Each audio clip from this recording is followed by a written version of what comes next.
નમસ્કાર વિદ્યાર્થી મિત્રો, આજે આપણે ઘન અવસ્થા પાઠમાં 13મો પ્રશ્ન ક્યુબિક ક્લોઝ પેકિંગ સ્ફટિક રચનામાં અષ્ટફલકીય છિદ્રનું સ્થાન અને સંખ્યા સમજાવો। બે વસ્તુ, અષ્ટફલકીય છિદ્રનું સ્થાન અને એની સંખ્યા। આપણે આના પહેલામાં ચતુષ્ફલકીય છિદ્રનું સ્થાન અને સંખ્યા સમજાતા, બરાબર છે। યાદ કરીએ, જે આના પહેલાંનો પ્રશ્ન હતો આપણો, સમચતુષ્ફલકીય છિદ્રનું સ્થાન અને સંખ્યા।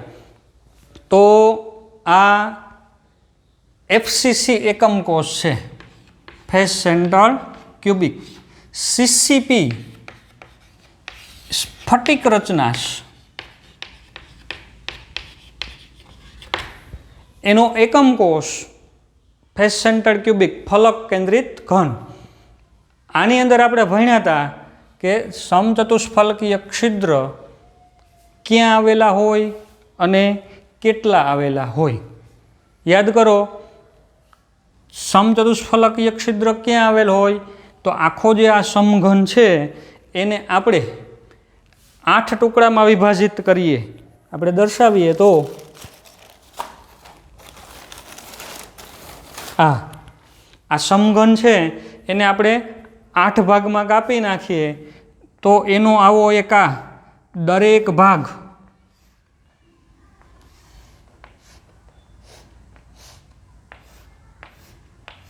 આ એક એનો 8મો એક સમઘન થયો। તો એનો દરેક આવો એક સમઘન એક ચતુષ્ફલકીય છિદ્ર ધરાવે છે, બરાબર। આપણે આ વ્યવસ્થિત ભણી ચૂક્યા છીએ। તો સ્થાન ક્યાં આવશે? તો 8 સમઘન,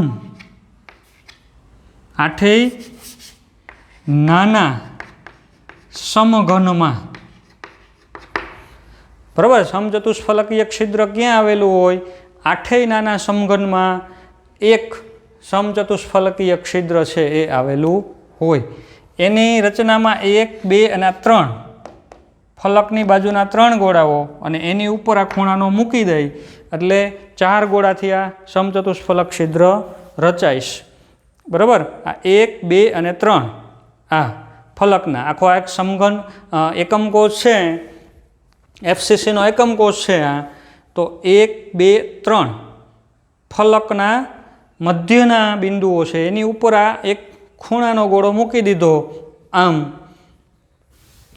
એટલે એક સમચતુષ્ફલક છિદ્ર રચાણું। તો સ્થાન ક્યાં? 8 નાના સમઘનમાં એક એક સમચતુષ્ફલક છિદ્ર આવેલું હોય, બરાબર। વ્યવસ્થિત આના પહેલાં આપણે આખું એનું આ ભણી ચૂક્યા છીએ। બીજી રીતે કેવું હોય તો જો આમાં આ 3 ફલક 1, 2, 3 ફલકના કેન્દ્રમાં એક એક ગોળાઓ આવેલા છે અને એની ઉપર આ ખૂણાનો ગોળો મૂકી દીધો ચોથો। તો 1, 2, 3 અને આ 4 ગોળાથી એક સમચતુષ્ફલકીય છિદ્ર છે એ રચાણું છે, બરાબર। તો એવા તો 1, 2, 3, 4 એવી રીતે ખૂણા તો આવા ટોટલ કેટલા હોય? તો 8।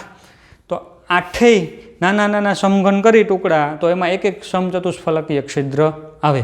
જો બીજી રીતે કેવું હોય તો એમ કહેવાય કે આ જે મેં પકડ્યો છે આવી રીતનો, આમાંથી પસાર થતો એક અંતઃવિકર્ણ, આ ખૂણેથી આ ખૂણા સુધીનો ઘનના અંતઃવિકર્ણ, એક અંતઃવિકર્ણમાં આ ખૂણેથી આ ખૂણા સુધીનો અંદરનો એક અહીંથી જતાં એક ચતુષ્ફલકીય છિદ્ર આવશે, એક અહીંથી આવશે। તો એક અંતઃવિકર્ણ ઉપર 2 સમચતુષ્ફલકીય છિદ્ર આવે। ચારેય અંતઃવિકર્ણ પર 2 આવેલા હોય। એક અંતઃવિકર્ણ જો આ ખૂણેથી આ ખૂણા સુધીનો એક અંતઃવિકર્ણ, બીજો અંતઃવિકર્ણ आ बे खूणाथी, त्रीजो अंत अविकर्ण आ खूणो अने आ खूणो, चौथो अंत अविकर्ण आ खूणो थी आ खूणो, आम। तो आ घन ने अंत विकर्ण केटला होय? 4। आ खूणेथी 1 दाखल थशे तो आ खूणा सुधीनो 1, आ खूणेथी आ सामेनो खूणो 2, आ खूणेथी आ सामेनो खूणो 3, आ खूणाथी आ सामेनो खूणो 4। तो दरेक घनने आ समघनने 4 अंत विकर्ण होय, दरेक अंत विकर्ण पर 2 अष्टफलक समचतुष्फलकीय छिद्र आवे, एटले टोटल थशे केटला? 8। आनी नोंध पण तमे करी राखजो, एमसीक्यू में क्यांय पूछे बराबर तो आनी नोंध करी राखजो। तमे लखेलू छे एमां के भाई एनुं स्थान क्या? तो 8 नाना समघन में होय, अथवा एम कहेवाय 4 अंत विकर्ण पर 2 एटले टोटल 8 समचतुष्फलकीय छिद्र आवेला होय।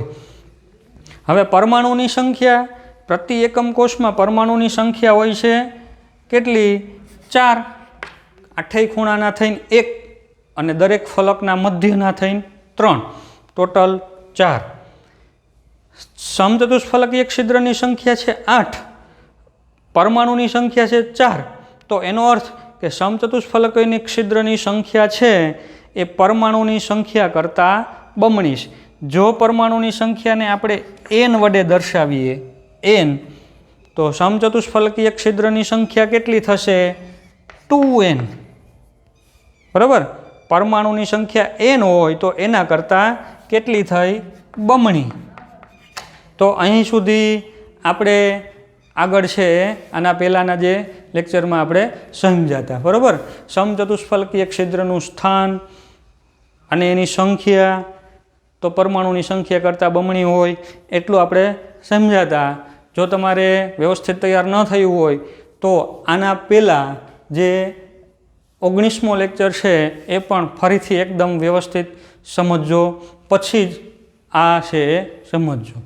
चलो हवे एना जेवो ज 13मो प्रश्न। हवे आपणे अष्टफलकीय छिद्रनुं स्थान अने एनी संख्या छे ए शोधवी छे। तो सीसीपी लेटिस रचना एनो एक एकम कोष लई आपणे आ सीसीपी क्यूबिक क्लोज पेक, बराबर। समघनीय संवृत संकुलन लेटिस रचना में एकम कोष से आ एफसीसी फलक केंद्रित घन एने ध्यान में लईए। आमां आपणे आ जे छे एकम कोष, बराबर, एमां क्या अष्टफलकीय छिद्र आवेला होय अने केटला आवेला होय ए आपणे शोधवा छे। अहीं घनना अंतः केंद्र पर एक अष्टफलकीय छिद्र रचाय छे। हलो एक तो मળી गયું, क्या आवेलू छे? तो घनना अंतः केंद्र पर एक। आनु अंतः केंद्र जे होय ए एना उपर एक अष्टफलकीय छिद्र आवेलू छे। अष्टफलकीय छिद्र 6 गोळाओथी रचाय। 6 गोळाओ क्यां आवेला छे? तो आ 6 फलकना केंद्રના जो 1 2 3 4, एक आ उपरनु अने एक आ नीचेनु फलक। आमां तमने कहूं तो एक उपरनु फलक, एक नीचेनु फलक अने 4 आ फलक। तो 6 फलकना केंद्रमा जे एक एक गोळो आवेलो छे ए बधा भेगा थाय एटले बरोबर वच्चे एक खाली जग्या रही जाय ए अष्टफलकीय छिद्र छे। तो आवी रीते जो आमां दरेक फलकना मध्यमां एक एक गोळो आवेलो छे, बराबर, अने दरेक खूणे आवेला छे। हवे आपणे एक काम करी, जो आमां खूणामांथी जे छे खूणाना ए हूँ काढी नाखूं। खूणाना गोळाओ बधाय आपणे काढी नाखीए तो खूणाना गोळाओ काढी नाख्या तो वच्चे जे फलकना मध्यना हता ए ज खाली बाकी रह्या। तो हवे केवी रीतना रह्या? तो आ 4 फलकना हता ए एक उपरना फलकनो, एक नीचेना फलकनो। तो आ 6 नी वच्चे जे खाली जग्या रही ए शुं छे? एक अष्टफलकीय छिद्रनी रचना थई, बराबर। खूणा उपर जे हता उपर 4 नीचे 4 ए आपणे दूर कर नाख्या। हवे आपणे खाली क्या राख्या?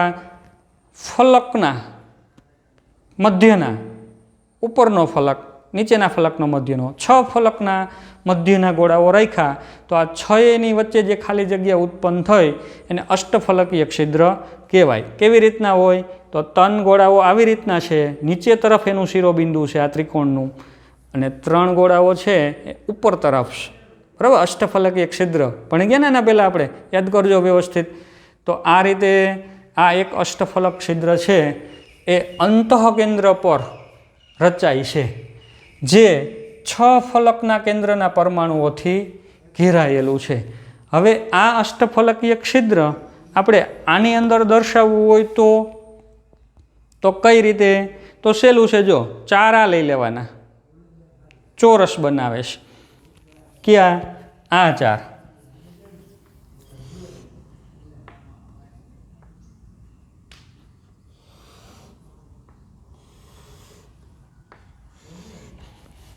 બરાબર, આ જે 4 છે, 4 એને જોડી દો એટલે એક શું થશે? ચોરસ. આવી રીતનું.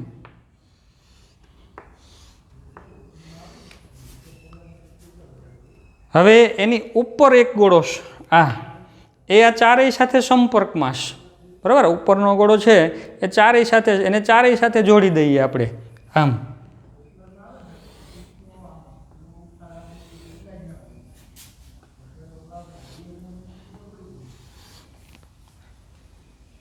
તો એક 4 બાજુવાળું, 4 ફલકવાળું એક પિરામિડ થશે. હવે એક આ નીચે છે એને આ 4 સાથે જોડી દઈએ આવી રીતનું.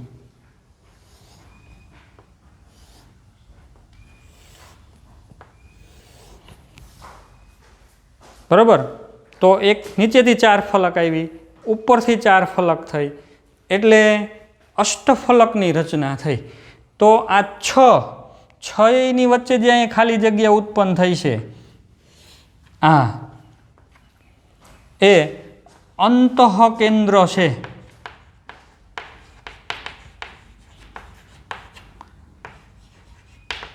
એક અષ્ટફલકીય છિદ્ર રચાણું.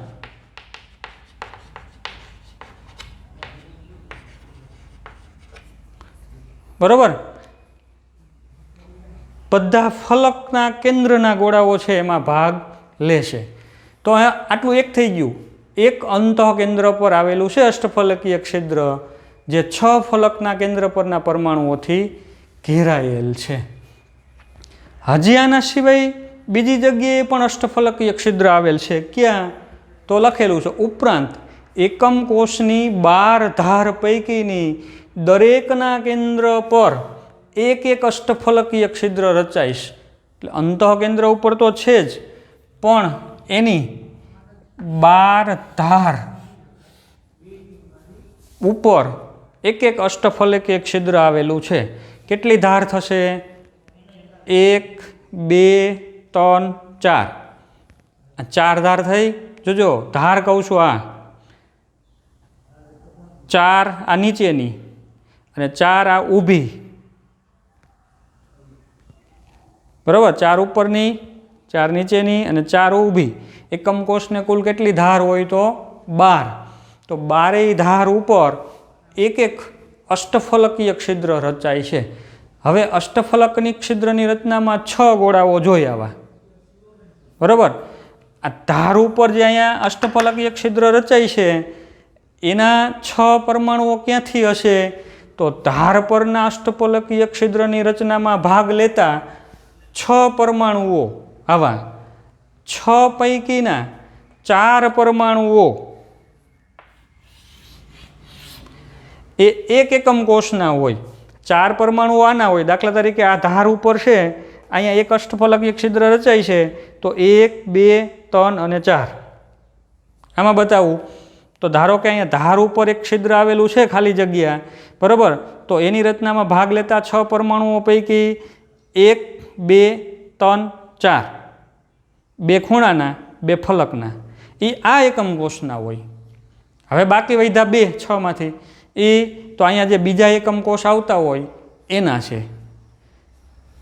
4 પરમાણુઓ એક એકમ કોષના હોય છે આના, અને જ્યારે બાકીના બે પરમાણુઓ નજીકના એકમ કોષના હોય છે, આની બાજુમાં જે અહીંયા બીજા એકમ કોષ આવતા છે એમાંથી એ બે ગોળાઓ છે આવેલા હોય.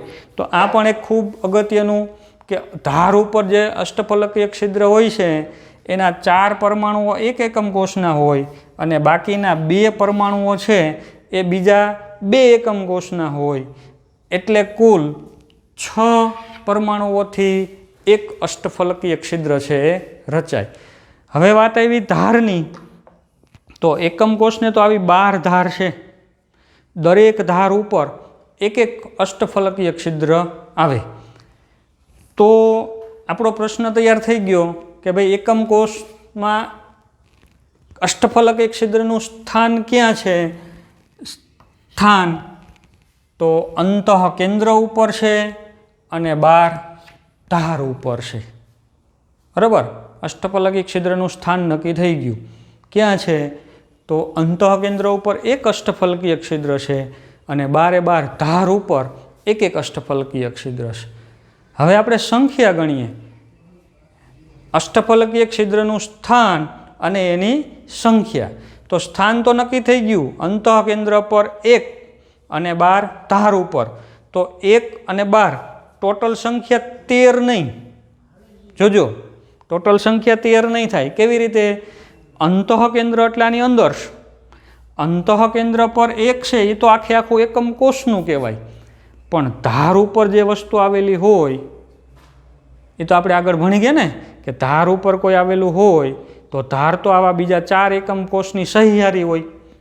અહીંયા એક મૂકું, બે અહીંથી આમ મૂકું, તો આ ધાર છે એ તો આવા 4ની સહિયારી કહેવાય. તો આ ધાર ઉપર અષ્ટફલકીય છિદ્ર છે એમાં એનો ખાલી ચોથો ભાગ આમાં ગણાય.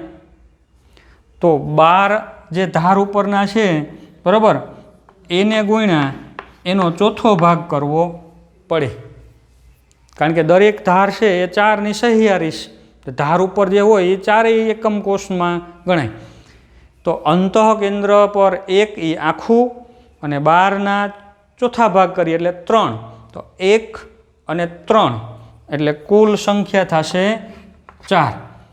તો અષ્ટફલકીય છિદ્રનું સ્થાન અને સંખ્યા આપણે અહીં દર્શાવી દીધી. બરાબર છે. હવે પ્રતિ એકમ કોષમાં પરમાણુની સંખ્યા, આ એક એકમ કોષમાં પરમાણુની સંખ્યા કેટલી હશે? તો 8 ખૂણા થઈને 1 અને 6 ફલકના કેન્દ્રના મધ્ય બિંદુઓ થઈને અને અડધા અડધા 3. તો પ્રતિ એકમ કોષ પરમાણુની સંખ્યા છે 4. તો આની જેમ જ પ્રતિ એકમ કોષ પરમાણુની સંખ્યા થશે 4. તો એનો અર્થ કે અષ્ટફલકીય છિદ્રોની સંખ્યા એ પરમાણુઓની સંખ્યા જેટલી જ હોય. બરાબર. આનાથી જુદું સમચતુષ્ફલકીય છિદ્રોની સંખ્યા પરમાણુની સંખ્યા કરતાં બમણી હોય, પરંતુ અષ્ટફલકીય છિદ્રની સંખ્યા એ પરમાણુની સંખ્યાની જેટલી જ હોય છે. તો ખૂબ અગત્યનો એવો પ્રશ્ન આ પણ 3 માર્કમાં પૂછાઈ શકે, એકદમ આઈએમપી પૂછાઈ શકે એવી શક્યતા ધરાવતો. બરાબર. સીસીપી સ્ફટિક રચનામાં અષ્ટફલકીય છિદ્રનું સ્થાન અને સંખ્યાની ગણતરી સમજાવો. તો અહીંથી લખવાનું કે સીસીપી લેટિસ રચનાના એકમ કોષ એફસીસીને આપણે ધ્યાનમાં લઈએ, એમાં બધી ગણતરી દર્શાવીએ. ઘનના અંતઃ કેન્દ્ર પર એક અષ્ટફલકીય છિદ્ર હોય. જો ખાસ યાદ રાખજો, અષ્ટફલકીય છિદ્ર ક્યાં છે? ઘનના અંતઃ કેન્દ્ર પર. ચતુષ્ફલકીય છિદ્ર ક્યાં હોય? અંતઃ વિકર્ણ પર. યાદ રાખજો, આ ચતુષ્ફલકીય છિદ્ર ક્યાં હોય છે? તો અંતઃ વિકર્ણ પર 2 ચતુષ્ફલકીય છિદ્ર આવે. તો દરેક ઘનને ટોટલ 4 અંતઃ વિકર્ણ હોય. ચતુષ્ફલકીય છિદ્ર અંતઃ વિકર્ણ પર, અષ્ટફલકીય છિદ્ર અંતઃ કેન્દ્ર પર છે. ઉપરાંત ધાર ઉપર પણ આવેલું છે. હવે ધાર ઉપરનું જે છે એમાં જે 6 ગોળાઓ આવેલા હોય એમાંથી 4 ગોળાઓ તો આપણા એકમ કોષના છે અને બાકીના 2 છે એ બાજુના બીજા 2 એકમ કોષના છે. એટલે કુલ 6 ગોળાઓથી ધાર ઉપર રચાય. પણ ધાર ઉપર જે રચાય એનો ચોથો ભાગ જ ગણાય. એટલે 12ના ચોથા ભાગ કરી તો 3 થાય। અંતઃકેન્દ્ર ઉપર હોય એ 100% એકમ કોષનું કહેવાય, કારણ કે એ તો અંદર આવેલું છે એકમ કોષમાં। એટલે 1 + 3 અષ્ટફલકીય છિદ્રની સંખ્યા થઈ ગઈ 4। પ્રતિ એકમ કોષમાં પરમાણુની સંખ્યા 4 જ છે, તો એનો અર્થ કે જેટલા પરમાણુઓ હોય એટલા જ અષ્ટફલકીય છિદ્ર રચાય। તો હવે ધારો કે એક આખી સ્ફટિક રચના બનેલી છે, બરાબર। ધારો કે આ ષટકોણીય રચના ધરાવતું પહેલું સ્તર મૂક્યું, આની ઉપર બીજું સ્તર મૂક્યું, પહેલા સ્તર ઉપર બીજા સ્તરની ગોઠવણી કરી। હવે બીજા સ્તર ઉપર આપણે ત્રીજું સ્તર આમ મૂક્યું, આખી ગોળાઓની થપ્પી કરી દીધી। ધારો કે આવી રીતે 1,00,000 ગોળાઓ ગોઠવા। કેટલા ગોળાઓ ગોઠવા છે? 1,00,000 આવા ગોળાઓની ગોઠવણી કરી આપણે, આખો આમ થપ્પો કરી દીધો છે। પહેલું સ્તર, પછી બીજું સ્તર, ત્રીજું સ્તર, ચોથું સ્તર। તો એની અંદર 1,00,000 ગોળાઓ આવેલા હોય આવા, તો ચતુષ્ફલકીય છિદ્રની સંખ્યા 2,00,000 જેટલી હોય, બરાબર। કારણ કે વચ્ચે વચ્ચે જે ખાલી જગ્યાઓ રહી જવાની ને, 2 પ્રકારની હોય, ચતુષ્ફલક ને અષ્ટફલક પ્રકારની। 2,00,000 જેટલી જગ્યા છે એ ચતુષ્ફલકીય છિદ્ર પ્રકારની હોય, અને 1,00,000 જેટલી ખાલી જગ્યા એવી હોય કે જે અષ્ટફલકીય છિદ્રની રચના થતી હોય। તો આ છે એ ખૂબ જ અગત્યનો પ્રશ્ન છે, એ આપણે ભણ્યા, બરાબર છે।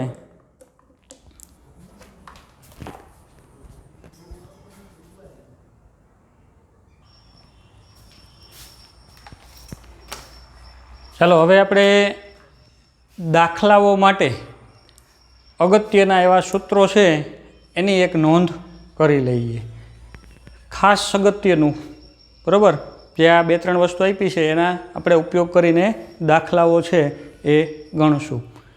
સીસીપી, એફસીસી કે એચસીપી લેટિસ રચનામાં પરમાણુની સંખ્યા n જેટલી હોય તો સમચતુષ્ફલકીય છિદ્રની સંખ્યા કેટલી થાય? હમણાં જ આપણે ભણ્યા, જો પરમાણુની સંખ્યા n હોય તો એના કરતાં સમચતુષ્ફલકીય છિદ્ર છે એની સંખ્યા બમણી હોય, એટલે કે કેટલી થશે? 2n, બરાબર। સમચતુષ્ફલકીય છિદ્રની સંખ્યા 2n જેટલી હોય। અષ્ટફલકીય છિદ્રની સંખ્યા તો પરમાણુઓના જેટલી જ હોય, એટલે કે n। તો આની મદદથી આપણે કોઈ પરમાણુઓ કેટલા ક્યાં આવેલા છે એ આપેલા હોય તો એનું આણ્વીય સૂત્ર છે એ આપણે ગણી શકશું, એવા દાખલાઓ છે આપણે લેશું। બીજું એક છે એકમ કોષની ઘનતા કીએ, અથવા તો સ્ફટિકની ઘનતા। સ્ફટિકની આખી ઘનતા એના એકમ કોષની ઘનતા જેટલી જ થાય। તો એકમ કોષની ઘનતા એટલે, તો ઘનતાનું સૂત્ર તો છે ને, ઘનતા એટલે દળના છેદમાં કદ। એકમ કોષની ઘનતા ડેન્સિટી D કેટલી? તો એકમ કોષનું દળ છેદમાં એકમ કોષનું કદ, બરાબર। એકમ કોષનું દળ છેદમાં એકમ કોષનું કદ। હવે એકમ કોષનું દળ એટલે, દાખલા તરીકે આ એકમ કોષ છે એક, આ એકમ કોષ, આનું દળ કેટલું થશે? તો આનું દળ કેટલું થાય? તો આ, અથવા તો આ લઉં કે ભાઈ આ એકમ કોષ છે, આ એકમ કોષ, આનું દળ કેટલું? તો આ જેટલા પરમાણુઓથી બનેલો હોય એ બધા પરમાણુનું દળ।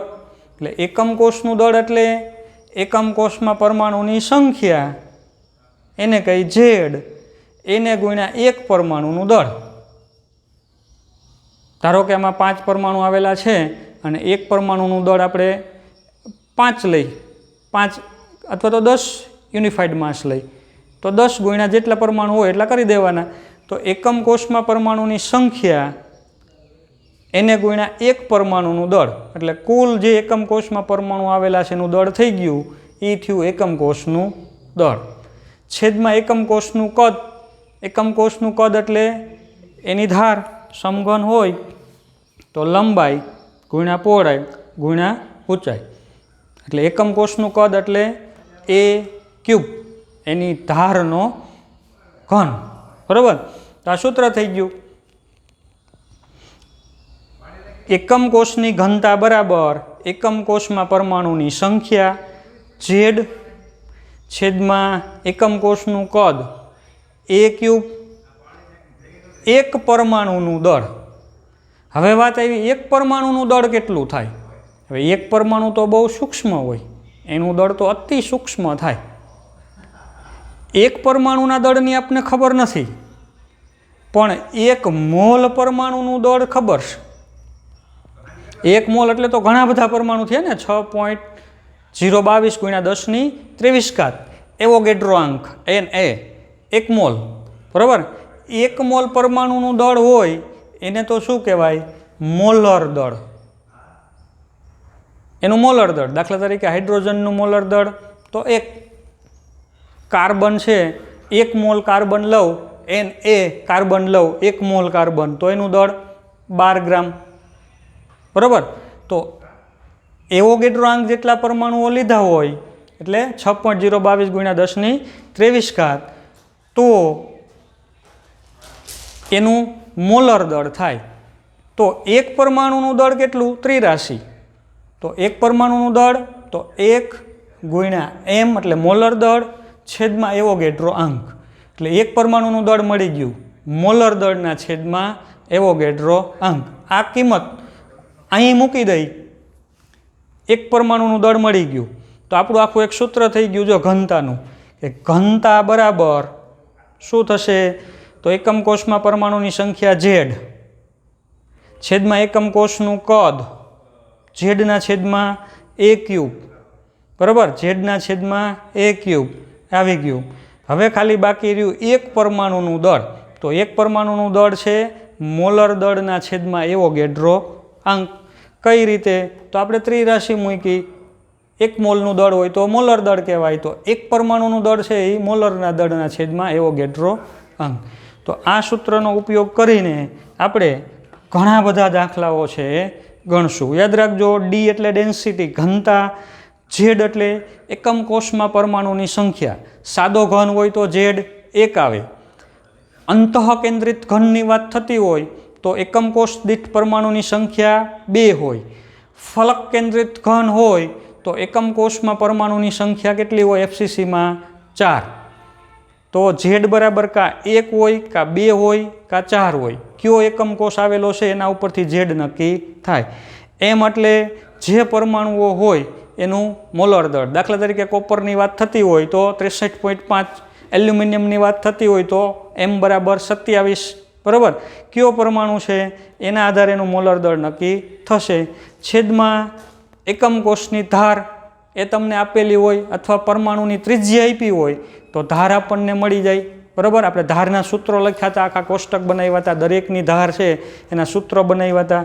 તો આપણને પરમાણુની ત્રિજ્યા ઉપરથી એની ધાર એ મળી જાય એઝ. અને એવોગેડ્રો અંક તો ફાઇનલ જ હોય 6.022 × 10⁻23. તો આ સૂત્રનો ઉપયોગ કરીને આપણે દાખલાઓની ગણતરી કરીશું. તો વિદ્યાર્થી મિત્રો, અહીંયા આપણો આ જે સ્ફટિક રચનાનો એક ભાગ હતો એના મોટા ભાગના છે એ થિયરી પૂરી થાય, બરાબર. આપણે એના દાખલાઓ ગણશું. પછી હવે સ્ફટિક રચનામાં ખામી કઈ ઉત્પન્ન થાય એ આખો બીજો ભાગ છે, એ આપણે આના પછી છે એ લેશું.